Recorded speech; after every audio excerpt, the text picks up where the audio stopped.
remarks of the President at a testimonial dinner in honor of Albert Thomas from the Sam Houston Coliseum in Houston, Texas, November 21st, 1963. Congressman,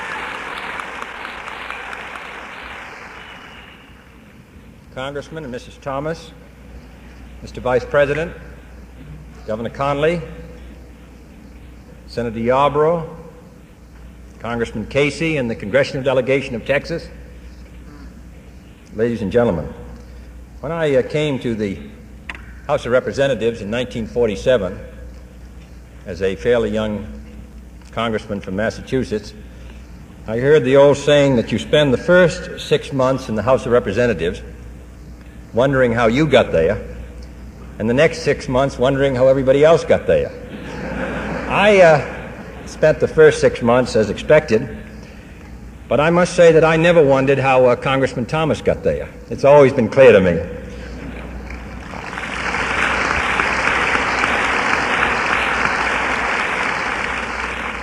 When I read the report that Congressman Thomas was thinking of resigning, I called him up on the phone and asked him to stay as long as I stayed. I didn't know how long that would be, but I wanted him to stay.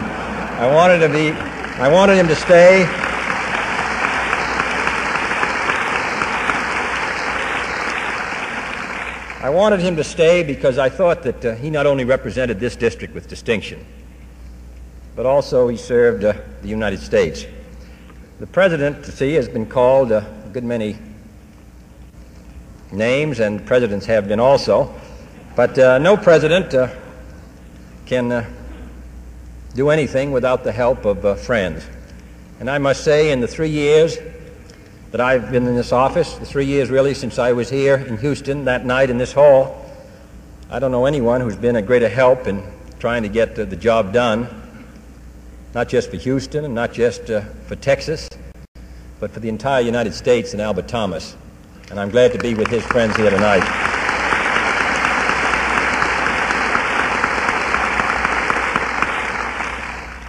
He may not be so well known outside of this district in Texas and Washington, but I can tell you that when he rises to speak in the House of Representatives, they listen, so do some senators, and so do we down at the other end of Pennsylvania Avenue. He has one of the longest records of seniority in the Senate, in the House, one of the shortest biographies. He's been consistently loyal to his party, but he's always stayed above partisan rancor. His record serves his constituents, but it serves the United States. He has helped steer this country to its present eminence in space. Next month, when the United States of America fires the largest booster in the history of the world into space for the first time, giving us the lead, fires the largest payload into space, giving us the lead. It will be the largest payroll, too.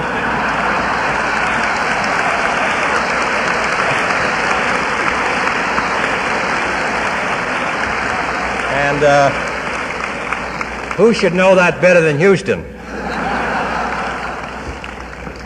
We put a little of it right in here. But in any case, the United States next month will have a leadership in space which it wouldn't have without Albert Thomas. And so will this city. He's been a stickler for efficiency in government, but he's also been for progress and growth.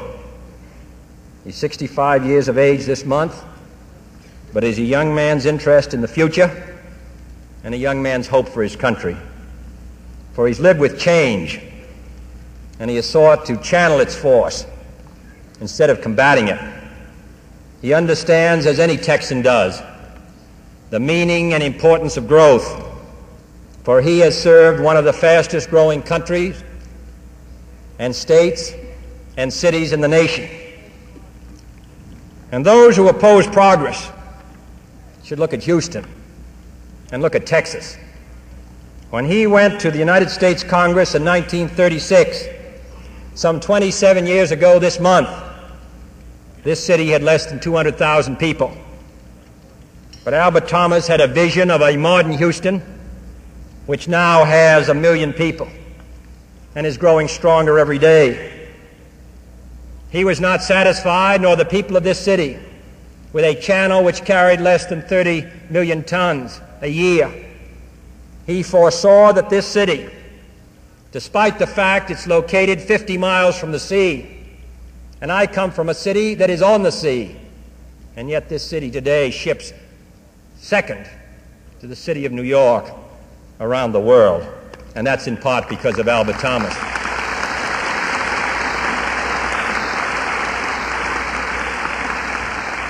And he and you were not content with an airport serving a handful of passengers and an industry of less than 300 planes carrying passengers of less than 500 million revenue miles. He foresaw that that industry would provide 6 times as many planes, employ 19 times as many people, and serve more than 33 billion passenger miles a year. Here in Houston, the number of passengers who go through your great international airport have quadrupled in the last 15 years. This city's looked forward with hope and commitment, and those who say no in Houston or in Texas or in the United States are on the wrong side in 1963.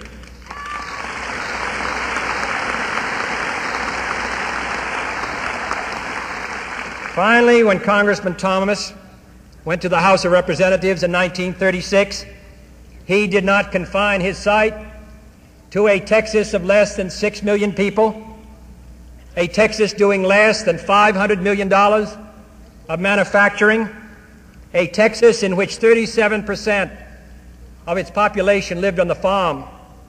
By 1963, that population had dropped to 7%. The population of this state exceeds 10 million. The value of your manufacturing has climbed to $6 billion. And Texas today is one of the 10 most highly industrialized states in the Union. Many of the products and employers of this city and state were wholly unknown when Albert Thomas went to the House. Electronic machinery, sophisticated instruments, and preparations for the exploration of space. But those are the industries which helped this state reach its highest peak of prosperity in 1962, except for 1 year, 1963. In Texas and the nation, change has been the law of life. Growth has meant new opportunities for this state.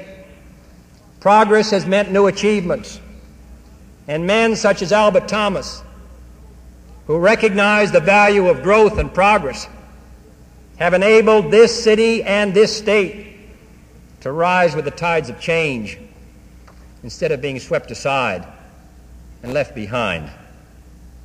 There were in 1936, as there are today, those who are opposed to growth and change, who prefer to defy them, who look back instead of forward. But Albert Thomas and those who worked with him did not heed that view in the mid-30s. And this city, this state, and this country are glad that they did not. And we dare not look back now. If 27 years from now,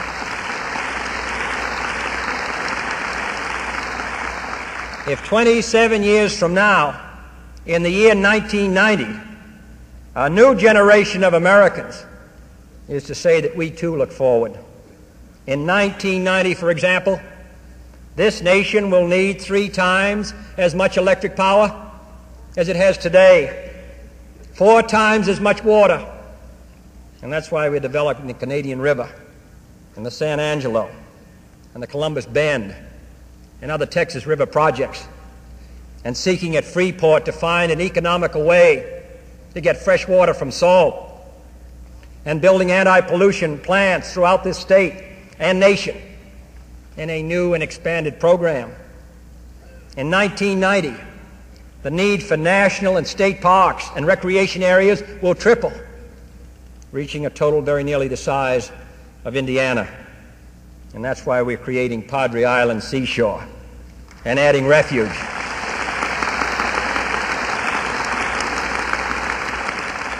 And In 1990, your sons, daughters, grandsons, and grandchildren will be applying to the colleges of this state in a number 3 times what they do today. Our airports will serve 5 times as many passenger miles. We will need housing for 100 million more people, and many times more doctors and engineers and technicians than we are presently producing. That is why we're trying to do more in these areas. As in the 30s, Albert Thomas and Franklin Roosevelt and others did those things which make it possible for not only Texas but the entire United States to prosper and grow as we do in the 1960s. In 1990, the age of space will be entering its 2nd phase, and our hopes in it to preserve the peace, to make sure that in this great new sea, as on earth, the United States is second to none.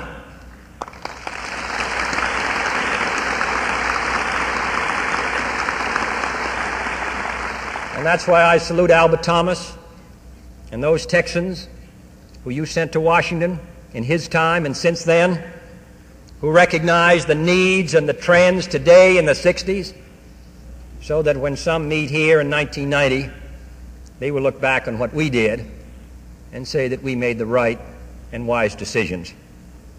Your old men shall dream dreams. Your young men shall see visions, the Bible tells us. And where there is no vision, the people perish.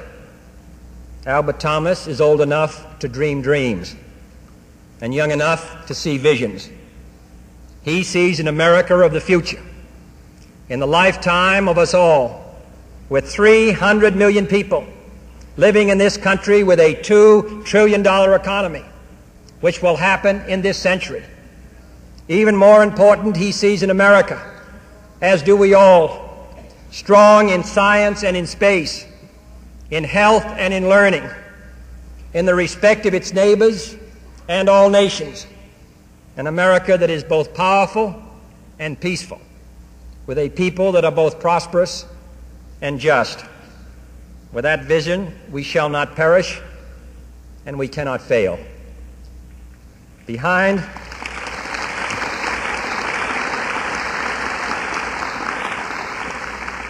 the Speaker's desk in the House of Representatives, there are words from a great speech by a great citizen of my state, Senator Daniel Webster. It said, "Let us develop the resources of our land, call forth its industry, develop its resources, and see whether we also, in our time and generation, may not perform something worthy to be remembered." Albert Thomas didn't need to read those words. He has performed something worthy to be remembered. Thank you.